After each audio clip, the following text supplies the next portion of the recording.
Boa tarde, queridos, tudo bem? Estamos voltando aqui para mais uma meditação na palavra, falando um pouquinho sobre libertação, sobre cura, e aonde começa a nossa libertação e quando vai terminar, tá? Hoje o texto que a gente vai usar como base é o texto que está lá em Gênesis 4, tá? De 1 até 12, tá? Então, depois vocês podem ler, e também meditar sobre isso e falar com o Espírito Santo, que com certeza muito mais coisas ele tem para te revelar, né?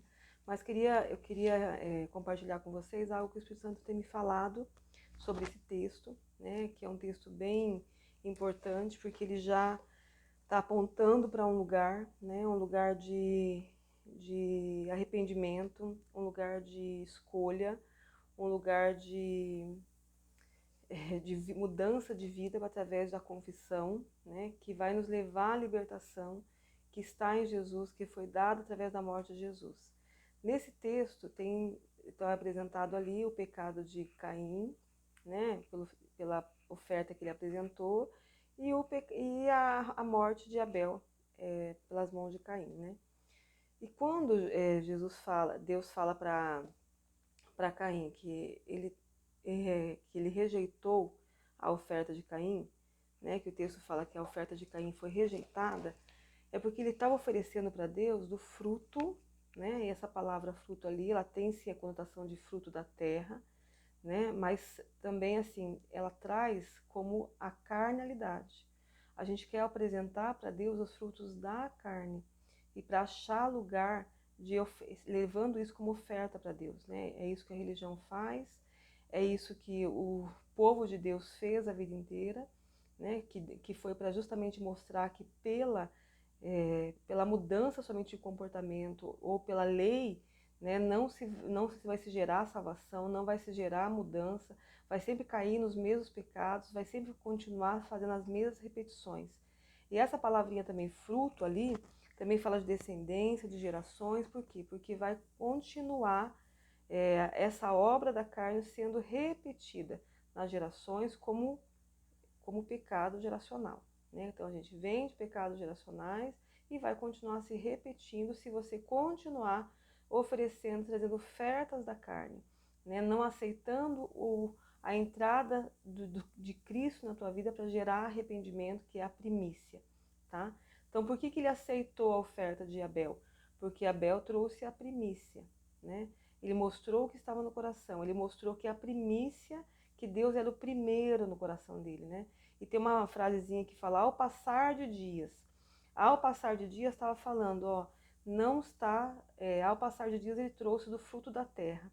Ao passar de dias ele fala assim, ó, não é primícia, o que eu estou trazendo para Deus é o fruto da minha carne, porque na minha carne eu não coloquei ela diante de Deus para ele ser o primeiro.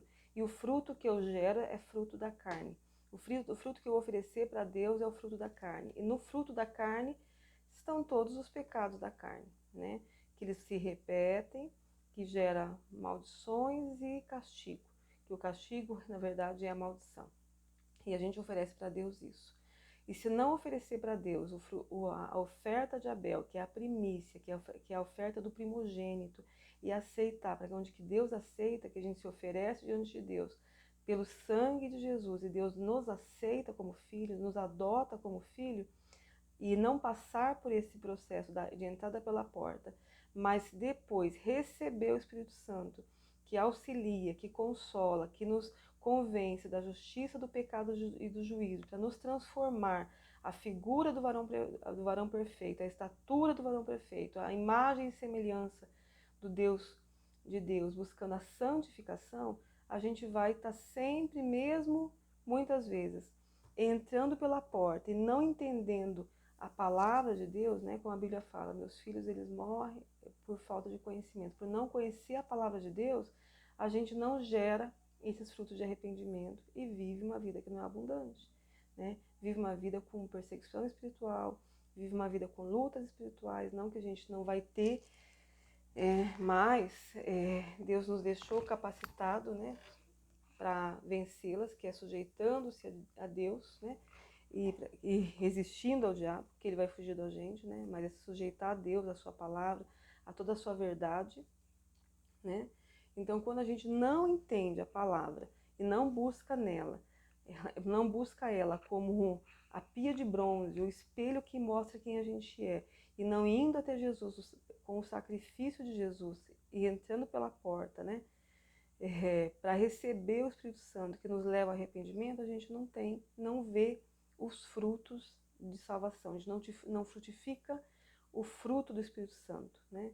Tantas pessoas têm uma vida que não tem alegria, que não tem bondade, que não gera o fruto do Espírito. Por quê? Porque a carne não foi trazida para a bacia de bronze, não foi trazida para o arrependimento, não foi trazida como oferta que Deus aceitasse. A gente traz ofertas de carne para ofertas de fruto da terra, né? Porque o homem, a terra que Deus fez o homem, né? Está dizendo, é a carne, a carnalidade, a consequência do pecado, a consequência da rebelião, da queda, do engano, que trouxe todos os pecados, né?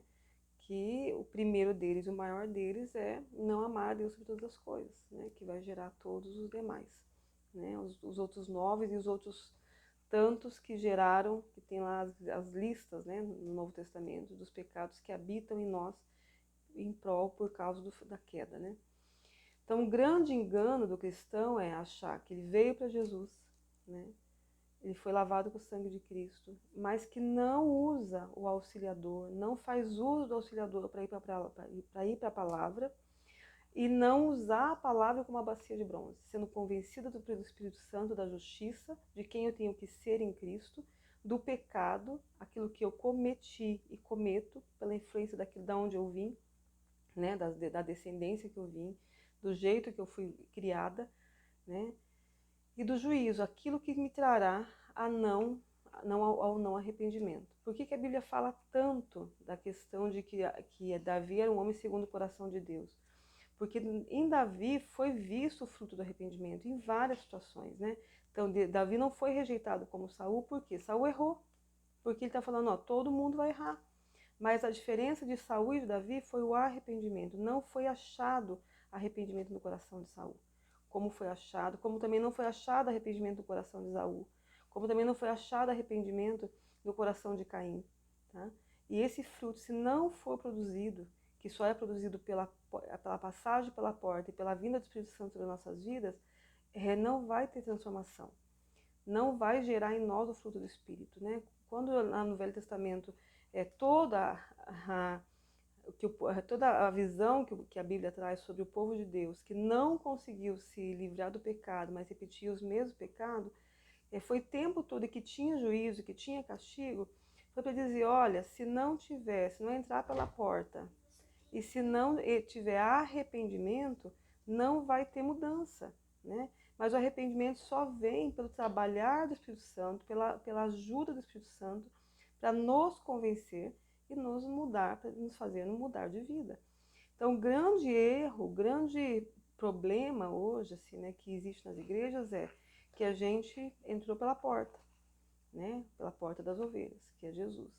Mas a gente não deixa o Espírito Santo agir em nós, nós somos ensinados a deixar o Espírito Santo agir em nós para produzir frutos de arrependimento. E por que a gente não é ensinado?